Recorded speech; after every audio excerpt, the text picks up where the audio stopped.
সম্মানিত সুধী, আলোচ্য বিষয় যে আমলে জান্নাতে ঘর পাওয়া যায়। আমরা তো বুঝেই নিলাম তিনজন অলরেডি জান্নাতে ঘর পেয়ে গেছে। এমন কিছু আমল আছে যে আমলগুলো করলে আপনিও জান্নাতে ঘর পেতে পারেন। আমি মাত্র 4 থেকে 5টা আমলের কথা বলবো। কয়টা কথা বলেন? আমল করবো তো ইনশাআল্লাহ।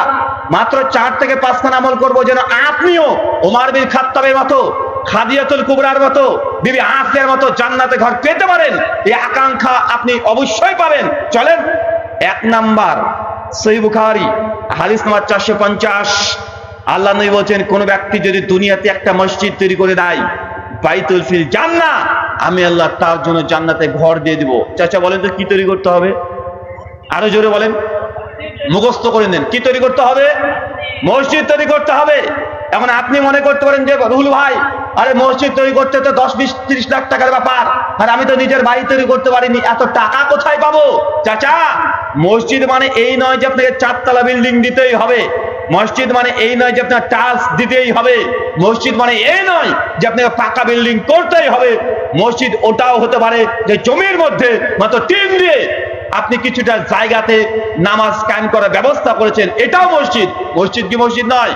আরে আল্লাহর নবীর জামানাতে খেজুরের গাছের ডাল দিয়েই মসজিদ তৈরি করেছে। তারা যদি জান্নাতে ঘর পায়, আজকে আপনিও যদি একটা 5 কাঠা বা 7 কাঠা জমির ওপরে টিন দিয়ে মসজিদ তৈরি করেন, জান্নাতে ঘর পাবেন কি পাবেন না? আরে নবী আরো সহজ করে দিয়েছে। সুনান ইবনে মাজাহ 738 নম্বর হাদিস, আল্লাহ নবী বলছে, কেউ যদি দুনিয়াতে পায়রা ডিমের সমান, পায়রা ঢোপের সমান মসজিদ তৈরি করে দেয়, বাইতুল ফিল জান্নাহ, তাকেও জান্নাতে ঘর দেওয়া হবে। বন্ধু, কিসের সমান? পায়রার ডিম, পায়রার ঢোপ। আচ্ছা, পায়রার ঢোপের সময় কি মসজিদ তৈরি হয়? আর যদি কেউ তৈরি করে, তাহলে ওই মসজিদে কে নামাজ পড়বে? মানুষ না পায়রা? কে পড়তে পারবে না? ইমাম হাজার আসকালানী রাহিমাহুল্লাহ ফাতুল বারীর মধ্যে বলছেন, এই হাদিসের হাকিকি অর্থ এটা, কোন মানুষ যদি মসজিদের জন্য দান করে, তাহলে সে ব্যক্তি জান্নাতে ঘর পাবেই পাবে। গোটা মসজিদ তৈরি করতে পারবেন না তো কি হয়েছে? অন্তত 1 মুসাল্লা তো দান করতে পারবেন। পারবেন কি পারবেন না? কথা বলেন। 1 মুসাল্লা মানে একটা মানুষের নামাজ পড়ার জায়গা, মানে একটা জায়নামাজের সমান জায়গাতে মসজিদ তৈরি করতে হবে। এখন এটা তো তৈরি করা সম্ভব নয়। কি করবেন? এলাকাতে দেখবেন কোথায় মসজিদ তৈরি হচ্ছে, ওই জায়গাতে চলে যান। ইমাম সাহেব যিনি আছেন তাকে বলবেন যে আমি এই মসজিদে আমি জমি দান করতে চাই, মসজিদ তৈরি করতে চাই। ইঞ্জিনিয়ার কি আছে বা রাজমিস্ত্রি কি আছে, রাজমিস্ত্রির কাছে গিয়ে বলেন যে ভাইজান, এই যে 2 ফিট বাই 4 ফিট জায়গাতে মসজিদ তৈরি করার খরচ কত? বা বলতে পারবে কি পারবে না? এখন জমির দাম, ইটের দাম, সিমেন্ট, বালি, রড, রং, ছাদ, ঢালাই সব মিলে তারা স্কয়ার ফিটের হিসাব করে বের করতে পারবে কি পারবে না? আপনি জানিয়ে দেবে, দেখবেন যে একজন মানুষের নামাজ পড়ার জন্য 2 ফিট বাই 4 ফিট জায়গা লাগে। এটা তৈরি করতে জমি সহ 70,000 টাকা খরচ হবে। যদি বলে দেয় আপনি আজকে নিয়াত করেন, ইনশাআল্লাহ মরা পর্যন্ত ওটা মসজিদ তৈরি করতে না পারলেও অন্তত একজন মুসলমান যেন নামাজ পড়তে পারে, আমি দুনিয়াতে এতটুকু মসজিদ কায়েম করব, পারবো তো ইনশাআল্লাহ। আরে যারা বেদাতি আছে, বাপ মারা গেলে তারা কি করে?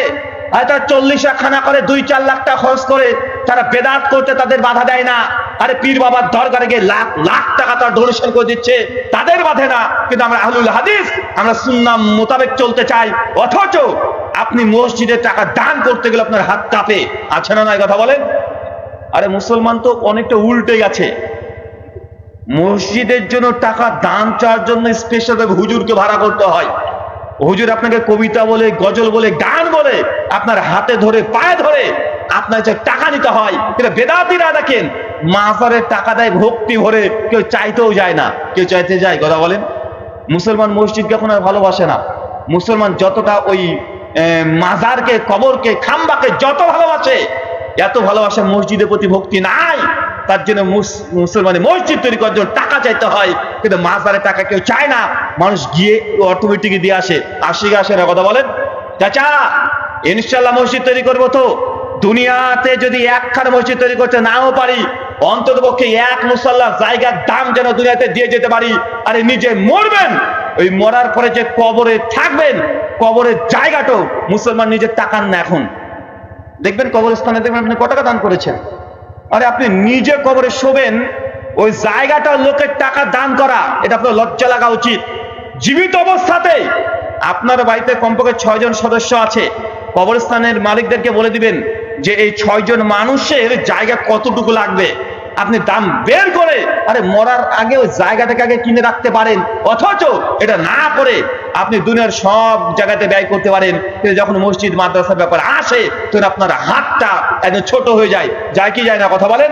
আল্লাহ সুবহানাহু ওয়া তাআলা আপনাদের হাতকে প্রশস্ত করার তৌফিক দান করুক, আমিন।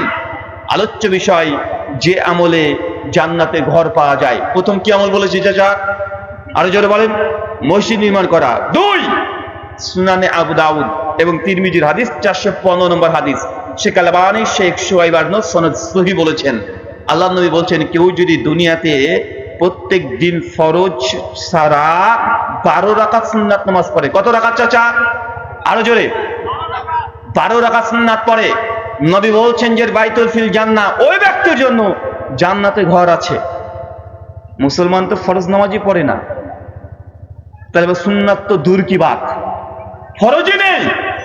কিন্তু এই আমলটা আমি যতটুকু দেখেছি, সুন্নাত নামাজ আহলে হাদিসদের চাইতে হানাফিরা বেশি পড়ে।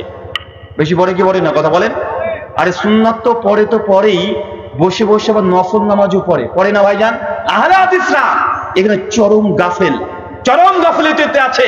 তারা অনেকে ফরজ নামাজ পড়ে মসজিদ থেকে বাইরে চলে যায়, আছে না নাই, কথা বলেন?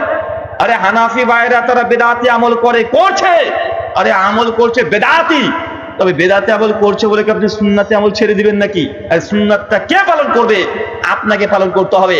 আপনাকে 12 রাকাত সুন্নাত নামাজ পড়তে হবে। কখন? জোহরের আগে 4, পরে 2, মাগরিবের পরে 2, এশার পরে 2, ফজরের আগে 2। চাচা বুঝতে পারলেন না? এই 12 রাকাত সুন্নাত নামাজ পড়তেই হবে। যদি পড়েন তাহলে জান্নাতে ঘর পাবেন।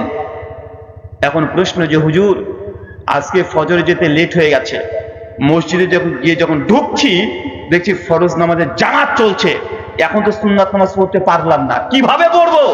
চাচা, এই সময় ডিরেক্ট গিয়ে জামাতে শরীক হয়ে যান। জামাতে নামাজ শেষ করার পরে দ্রুত 2 রাকাত আগে যে সুন্নাত পড়তে পারেননি এখন পড়ে নেন। কথা বুঝতে পারলেন না মনে হয়? ফরজ নামাজের সুন্নাত যে ছুটে যায়, কি করবেন? নামাজের পরে 2 রাকাত সুন্নাত পড়বেন। বাড়িতে আছেন, সফরে নেই, আপনি ছেড়ে দিবেন সুন্নাত, এমন আপনার আমল নামায় না থাকে। এখানে হানাফি ভাইরা খুব এক্সপার্ট, তাদের জান চলে যায়, তারা সুন্নাত ছেড়তে চায় না, আছে না নাই, কথা বলেন? তাহলে যার যেটা গুণ, সেই গুণটা আমাদের স্বীকার করতেই হবে। হবে কি হবে না? তাদের মধ্যে ভালো গুণ। আর একটা মাসআলা বলে দিই চাচা, সহিহ বুখারীর 731 নম্বর হাদিস, আল্লাহ নবী বলছেন, পুরুষ মানুষের জন্য নফল নামাজ মসজিদের চাইতে বাড়িতে উত্তম। কোথায় উত্তম? আরো জোরে বলেন। আপনি কোথায় পড়েন? কেন পড়েন মসজিদে? ওই বাড়িটা, দোকানটা আপনার বাড়ি হয়ে গেছে। মসজিদে যখন আছেন ফরজ নামাজ পড়বেন, দোকানে এসে সুন্নাত নামাজ পড়বেন। কথা বুঝতে পারছেন? সুন্নাত নামাজ কোথায় পড়বেন? দোকানে। তার মানে এই নয় যে ফরজ নামাজ আবার দোকানে শুরু করে দেন না। পুরুষ মানুষের যে নফল নামাজ কোথায় উত্তম? কোথায়? মসজিদের চাইতে বাড়িতে উত্তম। আমার জানা মতে সাহাবীদের জীবনী যখন পড়বেন, সাহাবীরা প্রায় বেশিরভাগ সাহাবী তারা জামাতে সালাত আদায় করার পরে মসজিদ থেকে তারা বাড়িতে এসে তারা নামাজ পড়তেন।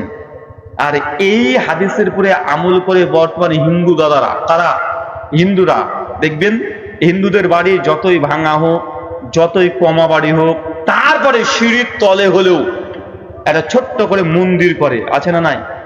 একটা ঠাকুর বসিয়ে রেখে দিয়েছে, ছোট্ট হলেও তারা মন্দির করবে। প্রতিদিন সকাল সন্ধ্যায় তারা আরতি দেয়, ইয়া দেবী সর্বভূতেষু মাতৃরূপেষু সংস্থিতাঃ নমস্তাস্যৈ নমস্তাস্যৈ নমস্তাস্যৈ নমো নমঃ। তারা মন্ত্র পাঠ করছে। সুন্নাত নামাজ কোথায় পড়া উত্তম? বাড়িতে উত্তম। আবু বকর রাদিয়াল্লাহু আনহু, জাবির বিন আব্দুল্লাহ বিন আমর বিন আস, তারা বাড়িতে আর ছোট্ট জায়গা রাখতেন শুধু নফল ইবাদত করার জন্য। চাচা, বাড়িতে আপনার নিজের বেডরুম আছে, খাবারের জন্য রুম আছে, ছেলের জন্য ঘর আছে, মেয়ের জন্য ঘর আছে, কিন্তু আল্লাহর ঘর, ইবাদতখানা কোথায়? আপনার মেয়ে নামাজ পড়বে, আপনার বৌমা নামাজ পড়বে, আপনি একটু তাহাজ্জুদের নামাজ পড়বেন, রাত্রে আল্লাহর কাছে কিছু চাইবেন, আপনি এখন জিকির তাসবিহ তাহলিল করার দরকার আছে, কোরআন মাজিদ পড়ার দরকার আছে। আপনার ইবাদতের ঘর কই? আপনি তো ইবাদত করেন যেই ঘরে বউকে নিয়ে শুয়ে থাকেন, ওই ঘরে আপনি নামাজ পড়ছেন। অথচ মুসলমানের এটা জরুরি, আপনি একটা বাড়িতে ইবাদতখানা তৈরি করবেন, সুন্দর করে জায়নামাজ বিছিয়ে রাখবেন, একদম আতর সুগন্ধি দিয়ে সেন্ড করে রেখে দিবেন, কোরআন মাজিদ রেখে দিবেন। যদি আপনি বাড়িতে যখন যাবেন, বাড়িতে যখন থাকবেন, সুন্নাত নামাজ যখন ওই ঘরে যদি পড়েন, দেখবেন আপনার নামাজের একগ্রতা, মিষ্টতা অটোমেটিকই বাড়তে শুরু করে দিবে। আপনার চমৎকার করে টাচ দেওয়াতে করতে হবে এমনটা নয়, বাড়ির পাশেই হোক একটা ছোট্ট ঘর করেন, যখন মন চাইবে আল্লাহর সঙ্গে কথা বলার, আপনি গিয়ে অজু করে ঘরে নামাজ পড়তে শুরু করেন। দেখেন নামাজের মধ্যে যে স্বাদ, যে মিষ্টতা আপনি অনুভব করতে পারবেন। আপনার নামাজে মন কেন বসে না? কারণ নামাজের পরিবেশ নেই। আপনার নামাজের পরিবেশ নেই, আপনাকে পরিবেশ তৈরি করতে হবে। আরে আপনার বাড়ি আছে, উপরে ছাদ দেওয়া আছে, উপরে টিন দিয়ে হলেও তিরপল দিয়ে একটা ঘর তৈরি করে 1 মাস নামাজ আদায় করে দেখেন, দেখবেন ইবাদত করার আপনার যে অনীহা ছিল এটা আস্তে আস্তে কেটে গিয়ে এখন ইবাদত করতে মন চায়। আপনার মেয়ের নামাজ পড়তে হবে, তারা মা মেয়ে সবাই 3 জন মিলে উপরে গিয়ে তারা জামাতে সালাত আদায় করবে। কোরআন মাজিদ পড়ার দরকার, ওই ঘরে গিয়ে পড়েন, একটা ইবাদত খানা করেন, জ্ঞানে যেন মানুষ বুঝতে পারে হ্যাঁ এটা মুসলমানের বাড়ি, তারা এখানে ইবাদত করে। দরকার আছে না নাই? করবো তো ইনশাআল্লাহ। একটা ঘরকে ফিক্স করে দেবেন, এটা ইবাদত খানা, ঢুকলেই যেন একটা নিজের থেকে পবিত্রতা কাজ করে। যতক্ষণ পরিবেশ তৈরি করতে না পারছেন ইবাদতের জায়গা, ততক্ষণ ইবাদত করে আপনি মজা পাবেন না। আলোচ্য বিষয়, যে আমলে জান্নাতে ঘর পাওয়া যায়, আমল নাম্বার 3, সুনান দারিমি, হাদিস নাম্বার 478, শেখ আলবানী সহিহুল জামে হাদিস নাম্বার 738 সহি বলেছেন। শেখ শুআইব আহমদ কিছুটা দুর্বলতার কথা উল্লেখ করেছেন। শেখ আলবানী এই হাদিসের 3টে সনদ থাকার কারণে তিনি হাদিসটাকে হাসানুল গয়রি বলতে চেয়েছেন। আল্লাহ নবী বলছেন, কোন ব্যক্তি যদি প্রত্যেক দিন 10 বার, চাচা কয়বার? আরো জোরে বলেন, কয়বার? 10 বার সূরাতুল ইখলাস পড়ে। কি পড়ে? আরো জোরে চাচা, কোন সূরা? সূরা ইখলাস মুখস্থ আছে? বলেন বাবা আমি তো আর মাদ্রাসায় পড়িনি বাবা, সূরা ইখলাস মুখস্থ নাই। চাচা মুখস্থ আছে। আমরা বাঙালিরা সূরা মুখস্থ করি কিন্তু নাম মুখস্থ করি না। সূরা ইখলাস মানে আপনার ভাষায় 3 কুল। ওই যে কুল সূরা আছে না, কুল হুয়াল্লাহু আহাদ, বলো তিনি আল্লাহ এক এবং অদ্বিতীয়। আল্লাহুস সামাদ, তিনি আল্লাহ কারো মুখাপেক্ষী নন। লাম ইয়ালিদ ওয়া লাম ইউলাদ, তিনি আল্লাহ কাউকে জন্ম দেননি, তিনিও কারো কাছ থেকে জন্ম নেননি। ওয়া লাম ইয়াকুল্লাহু কুফুয়ান আহাদ, আল্লাহর সমতুল্য সমকক্ষ কেউ নেই। কেউ যদি প্রতিদিন 10 বার সূরা ইখলাস পাঠ করে, নবী বলছেন বাইতুল ফিল জান্নাহ, তার জন্য জান্নাতে ঘর আছে। চাচা পারবেন তো ইনশাআল্লাহ? পড়বো তো ইনশাআল্লাহ? চাচা আমি জানি আপনি এখন পর্যন্ত কোনোতে না জানা মুখস্থ করতে পারেননি। আয়াতুল কুরসির অর্ধেক মুখস্থ করে আর মুখস্থ করতে পারেননি আমি জানি, কিন্তু আমার সূরা ইখলাস মুখস্থ আছে। আজ থেকেই এই আমলটা শুরু করে দিতে হবে। আমল ছোট্ট হলে কি হবে, এই আমল যদি কন্টিনিউয়াসলি করেন ইনশাআল্লাহ জান্নাতে ঘর পাবেনই পাবেন। আল্লাহ নবী বলেছেন পাবেন ইনশাআল্লাহ। আপনি জান্নাতে এই আমলের দরুনই জান্নাতে ঘর পাবেন। অনেক যুবক বলছে হুজুর তাহলে মসজিদ তৈরি করে লাভ কি, সূরা ইখলাস মুখস্থ আছে এটাই পড়ে জান্নাতে ঘর নিয়ে নিব। আবার অনেকে ভাবছে যে অলরেডি তুমি 7 বার সূরা ইখলাস পড়ে ফেলেছি, আর মনে মনে ভাবছে জান্নাতে এখন ঘর ঢালাই চলছে আমার। ভাইজান এটা একদিন পড়লে যে জান্নাতে ঘর পাবেন ব্যাপারটা এমনটা নয়। এটা আপনার খাস আমল, প্রতিদিন হবে। ঝড় বৃষ্টি বাপ যদি মরে যায় সেই দিনও আপনাকে সূরা ইখলাস 10 বার পাঠ করতে হবে। কখন পড়বেন নির্দিষ্ট কোনো টাইম নাই, আপনার টাইম। কবে ফজরে পরে পড়ে নিতে পারেন, কবে জোহরে পড়ে নিতে পারেন, রাস্তায় চলতে চলতে পড়ে নিতে পারেন। মায়েরা আপনাদের প্রশ্ন, হুজুর সূরা ইখলাস তো পড়বো, কিন্তু আমরা যে ঋতুস্রাব অবস্থায় থাকি সপ্তাহে 3, 4, 5, 6 দিন, মাসে হাইজ নেফাস অবস্থায় থাকি, অপবিত্র অবস্থায় থাকি, সেই সময় কি সূরাতুল ইখলাস পড়তে পারবো? জি, সেই সময় তো সূরাতুল ইখলাস পড়তে পারবেন। তবে সেই সময় কোরআন মাজিদকে টাচ করা হারাম। কি বললাম? কোরআন মাজিদকে টাচ করে ধরে পড়া জায়েজ না। তবে সেই সময় মাথায় যদি মুখস্থ থাকে আপনি পড়তে পারবেন, সেই সময় দুরুদ পড়তে পারবেন, তওবা ইস্তেগফার সব পারবেন। শুধু কোরআন মাজিদকে টাচ করতে পারবেন না, নামাজ পড়তে পারবেন না, হজের তাওয়াফ করতে পারবেন না। এই কয়টা কাজ বাদ দিয়ে বাকি কাজ করাগুলো জায়েজ। তার মানে সূরা ইখলাস কয়বার চাচা? কোন সময়? যে কোনো সময়।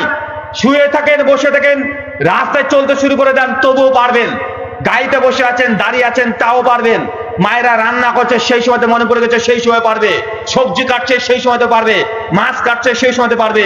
পারবে না এমন কোনো সময় নাই যদি মুখস্থ থাকে।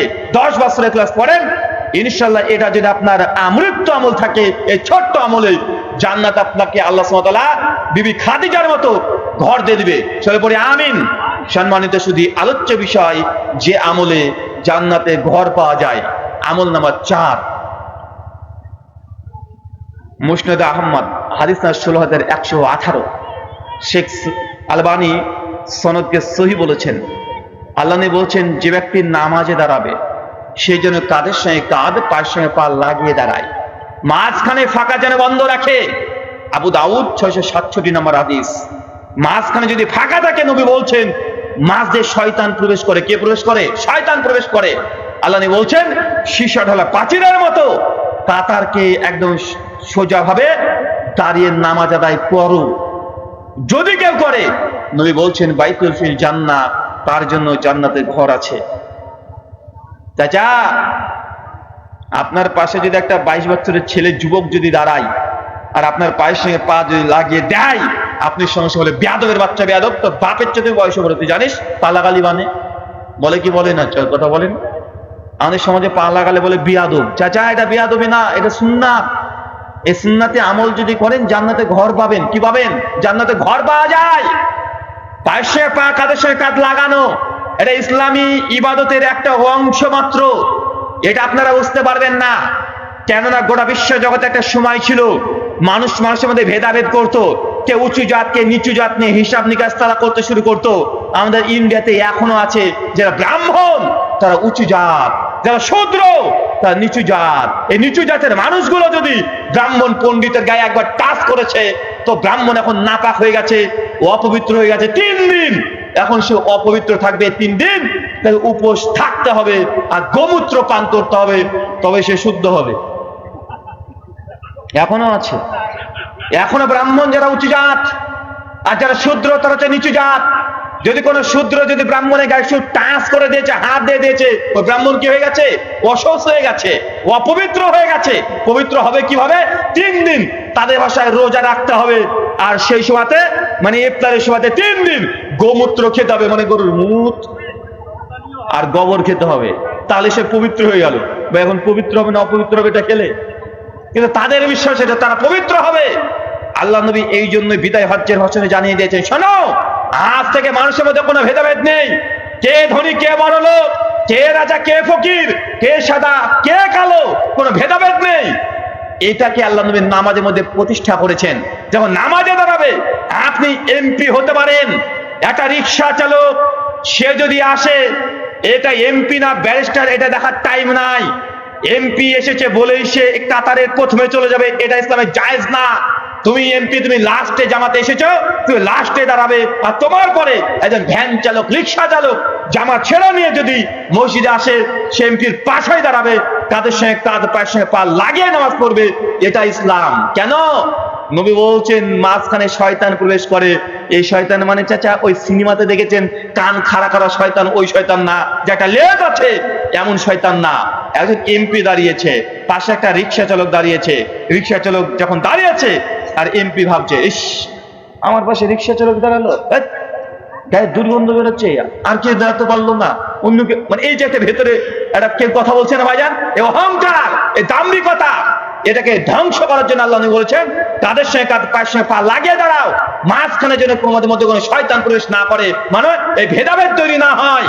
যখন একটা রাস্তার ফকিরও আপনার কাঁধের সঙ্গে কাঁধ, পায়ের সঙ্গে পা লাগিয়ে দাঁড়িয়েছে, নামাজের মধ্যে আমাদের কোনো পরিচয় থাকে না। আমাদের একটাই পরিচয়, আমরা আব্দুল্লাহ, সবাই আল্লাহর গোলাম। একটা ব্যারিস্টার, সেও আল্লাহর গোলাম। রাস্তার একজন ফকির মিসকিন, সেও আল্লাহর গোলাম। একটাই পরিচয়। তাই নামাজের মধ্যে কাঁধে কাঁধ, পায়ের সঙ্গে পা লাগিয়ে দাঁড়াবো ইনশাআল্লাহ। ভাই, যদি শ্বশুর থাকে তাও, হ্যাঁ তাও। অনেক যুবক ভাবছে যে ঠিক আছে, এই হাদিসের উপরে আমল করবো। দেখেছে আজকে বউকে গিয়ে বলছে, শোনো, হুজুর বলেছে পায়ের সঙ্গে পা, কাঁধের সঙ্গে কাঁধ লাগিয়ে নামাজ পড়লে জান্নাতে ঘর পাওয়া যায়, আসো কাঁধের সঙ্গে কাঁধ লাগিয়ে দাও। এবার ভাইজান, স্ত্রীর সঙ্গে, মেয়ের সঙ্গে আপনি কাঁধের সঙ্গে কাঁধ লাগিয়ে নামাজ পড়বেন না। ওর সঙ্গে কাঁধের নামাজ, জান্নাতে ঘর পাওয়া তো দূর কি ভাব, আপনার ওযু ভেঙে দিবে। মেয়ে আপনার যদি সেটা যদি স্ত্রী হয়, স্ত্রী হলেও আপনি সামনে দাঁড়াবেন, মেয়ে কোথায় দাঁড়াবে? মেয়ে মানুষ কোথায় দাঁড়াবে? পেছনে। বউ হলেও পেছনে, মা হলেও পেছনে, মেয়ে হলেও পেছনে। ওদের সঙ্গে কাদের সঙ্গে কাঁধ, পায়ের সঙ্গে পা না। মেয়েরা যখন জামাত করবে তারা কাদের সঙ্গে কাঁধ, পায়ের সঙ্গে পা লাগাবে। ছেলেরা ছেলেদের সঙ্গে। ছেলে মেয়ে নামাজ পড়বেন আর ভাবছেন যে তার পাশে লাগিয়ে দিই, জান্নাতে ঘর পেয়ে যাবো। জি না, গোসল ফরজ করে ছেড়ে দেবে। করবো তো ইনশাল্লাহ আমল। এই আমলটা আহলে হাদিস ছাড়া কেউ করে না। হানাফিরাও করে না, শাফিরাও করে না, মালিকেরা করে না, হাম্বলিরা করে না। শেখ আল্লামা নাসিরউদ্দিন আলবানী রাহিমাহুল্লাহ তার সিফাতে সালাতুন নবীর মধ্যে দুঃখ করে বলছে, এই আমলটা পৃথিবী থেকে বিলুপ্ত হয়ে গেছে, বিলুপ্ত হয়ে গেছে, প্রায় কেউ আমল করতে চায় না। তাবরানী আল মুজাম্মুল কাবীর হাদিস নাম্বার 1659, আল্লাহ নবী বলছেন, কেউ যদি মৃত সুন্নাতকে জীবন্ত করে, আল্লাহ সুবহানাহু ওয়া তাআলা তার আমলনামায় 50 জন শহীদের নেকি দিয়ে দিবে। কয়জনের? চাচা কয়জনের? 50 জন শহীদের। তো এই সুন্নাত জীবিত না মৃত? বাংলাদেশে এটা মৃত, এটা জীবন্ত করতে হবে। করবো তো আমল ইনশাআল্লাহ। আমল নাম্বার 5, কয় নম্বর আমল? সুনান তিরমিজি হাদিস নাম্বার 1021, আল্লাহ নবী বলছেন, কোন ব্যক্তি যদি একদিন আল্লাহ মালাকুল মত, চাচা আপনার ভাষ্য অনুযায়ী আজরাইল ফেরেশতা, কোন ফেরেশতা কথা বলেন? আজরাইল ফেরেশতা। আজরাইল ফেরেশতা কে আল্লাহ দিন ডাকছেন যে, আজরাইল মালাকুল মত, আজকে কার মৃত্যু দিয়েছো? আজরাইল বলছে, আল্লাহ আজকে অমুক গ্রামের ওই ব্যক্তির ছোট্ট সোনামণিটাকে আজকে মৃত্যু দিয়েছি। আল্লাহ আবার প্রশ্ন করে, সত্যি তুমি অমুক ব্যক্তির কলিজার টুকরাকে আজকে মৃত্যু দিয়েছো? মালিকুল মত বলছে, জি আল্লাহ, তার রূহটাকে আজকে কবজ করে নিয়ে এসেছি। আল্লাহ তখন মালিকুল মত মৃত্যুর ফেরেশতাকে জিজ্ঞাসা করছেন, মালিকুল মত, যেই সময়তে তার ছোট্ট সন্তানকে রূহটাকে কবজ করে নিয়ে আসলে, সেই সময় তার বাবা আর মা কি বলছিল? সঙ্গে সঙ্গে সেই সময় ফেরেশতা মালিকুল মত বলছে, আল্লাহ ওই সময়তে তার পিতামাতা বলছেন, আলহামদুলিল্লাহ, ইন্না লিল্লাহি ওয়া ইন্না ইলাইহি রাজিউন। আল্লাহ অবাক হয়ে বলছেন যে, কি বলো মালিকুল মত, এমন পরিস্থিতিতে আমার প্রশংসা, এই সিচুয়েশনে আমার প্রশংসা, তার সন্তান মারা গেছে তারপর আমার প্রশংসা করছে বান্দা আমার। যাও, যারা এরকম কঠিন পরিস্থিতিতেও আমার প্রশংসা করে, বাইতুল ফিল জান্নাত, তার জন্য জান্নাত আমি আল্লাহ একটা ঘর দিয়ে দেবো, যার নাম হবে বাইতুল হাম। কি নাম কথা বলেন? বাইতুল হাম। সুনান তিরমিজি হাদিস নাম্বার 1021, শেখ আলবানী সনদ হাসান সহিহ বলেছেন। তার মানে কেউ যদি কঠিন বিপদের সময়তেও আল্লাহর প্রশংসা করে, কি করে কথা বলেন? প্রশংসা করে, এই ব্যক্তি জান্নাতে ঘর পাবে। তার মানে এই মাসআলা থেকে এটা প্রমাণ হয় না যে কেউ মারা গেলে আপনি আলহামদুলিল্লাহ বলবেন, এমনটা না। মানে তার তাকদীরের প্রতি এতই ভরসা। মা 10 মাস কষ্ট করে ছেলেটাকে গর্ভধারণ করেছে, এটা কত যে কষ্টের, একটা পুরুষ মানুষ এটা অনুধাবন করতে পারবে না।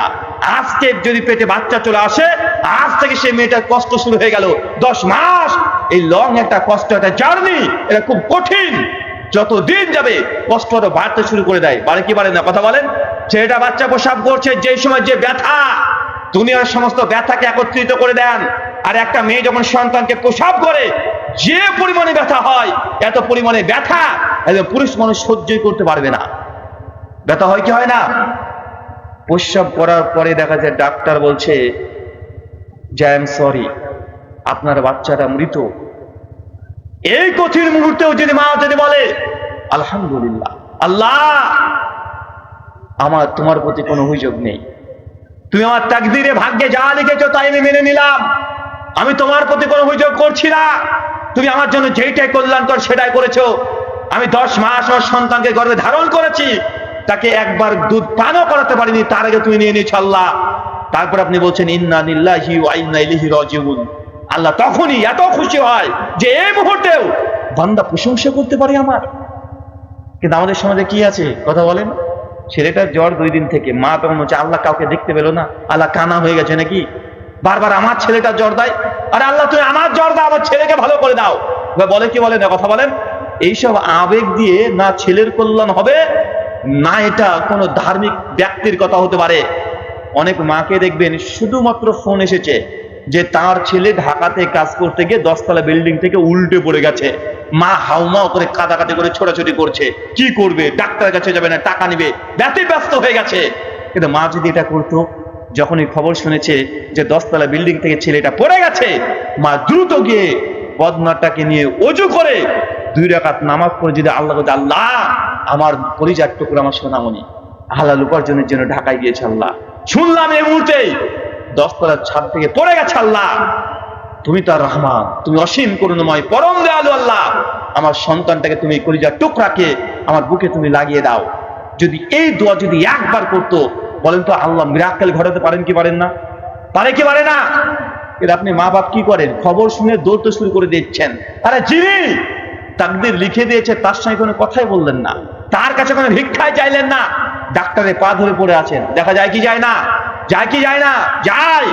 চাচা, এইভাবে কখনো রবের প্রতি আগ্রহ, আল্লাহর প্রতি ভালোবাসা জন্মায় না। মানুষ দুনিয়ার প্রতি যত লালসা আছে, দুনিয়ার মানুষের প্রতি যত ভরসা করে, এত ভরসা আপনি আল্লাহর উপরেও করেন না। আমি তো এই কথা বলেছিলাম যে আপনি আল্লাহকে ভয় করেন না, আপনি মশাকে যতটুকু ভয় করেন অতটুকু ভয় আপনি আল্লাহকে করেন না। চাচা, বাড়িতে মশারি টাঙান কেন? টাঙান, মশা কামড়ায় না। চাচা, মশা যে হুলটাতে আপনার শরীরে মানে হুল ঢোকায়, ওটাকে সিরিঞ্জের মতো মোটা, ইনজেকশনের মতো, কেমন বড় একটা গজাল প্যারাকের মতো? তাও তো না। আরে হুলটা এত নরম, আপনি হাত দিয়ে নিবেন দিবেন, এত নরম, আমাদের চুলের চেয়ে তো নরম, অথচ ওই হুলটা আমাদের শরীরে ফোটায়। এই জন্য ভয়ে আপনি মশারিটাকে মশারির ভিতরে বসে আছেন। আছেন কি নাই?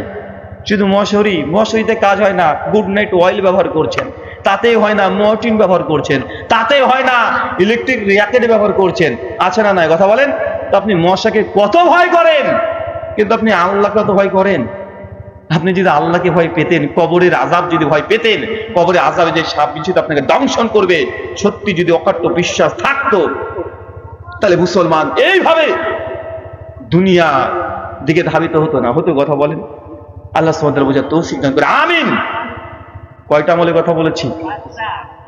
একজন টুক করে দাঁড়িয়ে বলেন তো শুধু আমলগুলোর নাম বলেন। এই লিখে ফেলেছে ও, আপনি লিখেছেন? দেখে দেখে বলবেন? আরে সর্বনাশ, তাড়াতাড়ি বসেন। হ্যাঁ, 1 মসজিদ নির্মাণ করা, মাশাআল্লাহ। 12 রাকাত সুন্নাত নামাজ। 3 কাতারে ফাঁকা জায়গা বন্ধ রাখা, মাশাআল্লাহ। 4 সূরা ইখলাস 10 বার। 5 কঠিন বিপদেও আলহামদুলিল্লাহ আলা কুল্লি হাল ফি কুল্লি মাকাম, যে অবস্থায় আছেন জবান থেকে এটা বের করার মতো জবানকে তৈরি করতে হবে। কঠিন মুহূর্তেও যেন আপনার নিজের অজান্তে বেরিয়ে আসে আলহামদুলিল্লাহ, মানে পরিকল্পিত ভাবে বলবেন এমনটা না, মানে জিহ্বা এমন হয়ে গেছে, যাই হয়েছে আলহামদুলিল্লাহ, আমার কোনো অভিযোগ নাই, আল্লাহ যা করেছে আমার তাই আমি সন্তুষ্ট। কথা বুঝতে পারছেন? এরকম জবান তৈরি করতে হবে। 5খানা আমল পেয়েছেন তো? পেয়েছেন না? আচ্ছা, আরেকজন বলেন না, আপনি বলেন। আপনি? জি। 1 বলেন, না দেখে বলেন, মোবাইল দেখে দেখে নেই আবার। আপনি জুমার খুতবা দেন? আচ্ছা। 1 মসজিদ তৈরি করা। মায়েরা, মসজিদ তৈরি করার জন্য কেউ যদি দান সদকা চায়, 1 টাকা দিয়ে হলেও সহযোগিতা করবেন। আপনার আমলে যেন এটা না থাকে যে কোনোদিন মসজিদের জন্য কেউ চাইতে এসেছে আপনি দেননি, এমন যেন আপনার আমলে না থাকে। যদি বেদাতি মসজিদ হয় তারপরে সে মসজিদেও দান করবেন, বেদাতিদের মাদ্রাসাতে করবেন না। কেন? ওখানে বেদাত শিক্ষা দেওয়া হবে, ওখানে আহ্বান করা হবে। মসজিদ আল্লাহর ঘর, ওখানে বেদাত হোক আর সুন্নাত হোক, ওই মসজিদে দান করতে পারবেন, জায়েজ। মাদ্রাসাতে পারবেন না, ইনশাআল্লাহ। বুঝতে পারলেন ভাইজান? 2 বলেন, 12 রাকাত সুন্নাত নামাজ। যতই ঝড় আর ভূমিকম্প হয়ে যাক, যতক্ষণ মুসাফির না হচ্ছেন ততক্ষণ পরিত্যাগ করা যাবে না। মায়েরা, স্বামীকে কালকে বলে দিবেন যে আজ থেকে তোমার দুপুরের খাবার 10 মিনিট পরে দেওয়া হবে। কেন? হুজুর বলে গেছে 12 রাকাত সুন্নাত নামাজ পড়লে জান্নাতে ঘর পাওয়া যাবে। আগে জোহরের আমি এই যে 4 রাকাত আর 2 রাকাত সুন্নাত পড়ি, পড়ার পরে তোমাকে খেতে দেবো ইনশাআল্লাহ। কেউ ত্যাগ করবে না তো চাচা? সুন্নাত নামাজ কোথায় পড়বেন? সুন্নাত কোথায় পড়বেন? সুন্নাত বাড়িতে পড়বেন, নেকি আরো ডবল হয়ে যাবে। মসজিদে পড়া না জায়েজ, হারাম নয়, জায়েজ। তাই বাড়িতে পড়া উত্তম। আহলুল হাদিস জায়েজের চাইতে উত্তম কাজটাকে বেশি পছন্দ করে। ভাই আমরা করি কি করি না? তাই বাড়িতে এই মৃত সুন্নাতকে জীবন্ত করতে হবে। পারবো তো ইনশাআল্লাহ? আমল নাম্বার 3, প্রতিদিন 10 বার সূরাতুল ইখলাস। মায়েরা 10 বার সূরাতুল ইখলাস প্রতিদিন পড়বেন। কোনো টাইম বাধা নেই, ঋতুস্রাব হলেও আপনি পড়তে পারবেন, কোনো সমস্যা নেই। এটা মিস করা যাবে না। কোনোদিন যদি ভুলে যান, ভুলে গেছেন তো গেছেন, ভুলে গেলে আল্লাহ সেটা ধার্তব্যের মধ্যে নেন না। তবে আপনি ইচ্ছাকৃত পরিত্যাগ করবেন এমনটা না। 24 ঘন্টার মধ্যে যে কোনো সময় সূরা ইখলাস পড়ে নেবেন। রান্না করতে করতে পড়া যায়, কোনো সমস্যা নাই। 4, নামাজে কাঁধের সঙ্গে কাঁধ, পায়ের সঙ্গে পা লাগিয়ে কাঁথাকে সোজা করে দাঁড়ানো। একদম যখন দাঁড়াবেন নিজে নিজে দেখে নেবেন যে কাঁথা সোজা হলো কিনা, কাঁধের সঙ্গে কাঁধ, পায়ের সঙ্গে পা লাগিয়েছেন কিনা। এটা আপনার দায়িত্ব। যে দায়িত্ব পালন করে দাঁড়ান, জান্নাতে ঘর পাবেন ইনশাআল্লাহ। 5, যে কোনো সময়, যে কোনো টাইম আপনার তাকদীরে যাই থাক, আলহামদুলিল্লাহ এই শব্দ বলা। করবো তো ইনশাআল্লাহ? আল্লাহ সুবহানাহু ওয়া তাআলা এই 5টা আমলের মধ্যে যে কোনো একটা আমলের বরকতেই তুমি আমাদেরকে জান্নাতে ঘর দেওয়ার তৌফিক দান করো, আমিন। দেখেন দুজনে বলে অ্যানসার দিয়েছে। আমি কিন্তু এবার কোনো অফার দিইনি। অফার দিয়েছি নাকি? এবার কিন্তু অফার দিইনি, কিন্তু এবার বলতে পেরেছে। মোটামুটি 1000 টাকাটা আবার বেঁচে গেল আজকে। মনোযোগ ছিল, মাশাআল্লাহ। মনে থাকবে না 5টা আমল ইনশাআল্লাহ? সবার থাকবে তো ইনশাআল্লাহ? 5 ঘন্টা 7 ঘন্টা আলোচনা করার দরকার নেই। আলোচনা খুব ছোট্ট হোক, কিন্তু এই আলোচনা আপনার মাথাতে যেন থাকে, এটাই মূল কথা। অনেক জায়গাতে দেখা যায় বক্তা 1.5 ঘন্টা 2 ঘন্টা আলোচনা করেও যখন প্রধান বক্তা চলে আসে, তখন দ্বিতীয় বক্তা তখন বলছে আমার আলোচনার এখন অনেক অংশ বাকি ছিল। 1 ঘন্টা 1.5 ঘন্টাতে কি আলোচনা হয়? হুজুরের 1.5 ঘন্টা লাগে নাকি শুধু গিয়ার গরম হতে। হয়তো 2 ঘন্টা বক্তব্য দিয়ে চলে যায়। শ্রোতাদেরকে জিজ্ঞাসা করেন যে কেমন আলোচনা হয়েছে? দারুণ আলোচনা হয়েছে, মারাত্মক আলোচনা হয়েছে। কি হয়েছে, কি বললো হুজুর? কি যে বললো, চুল কাচ্ছে, কি যে বললো সব ভুলে গেছে। ভাই কোন 10 ঘন্টা আলোচনা শুনে লাভ আছে? না। যে আলোচনা আপনার ব্রেনের মধ্যে ঢুকে যাবে, এই আলোচনা আপনার উপকারে দেবে। 5খানা আমল ইনশাআল্লাহ আপনারা মরার আগ মুহূর্ত পর্যন্ত আপনার মনে থাকবে। থাকবে কি থাকবে না? ইনশাআল্লাহ থাকবে। এই 5খানা হেডিং মনে থাকলে হাদিসগুলোই অটোমেটিক মনে চলে আসবে। আসবে কি আসবে না? অটোমেটিক আসবে। এটাতে আপনার ফায়দা আছে। আল্লাহ সুবহানাহু ওয়া তাআলা কবুল করে, আমিন।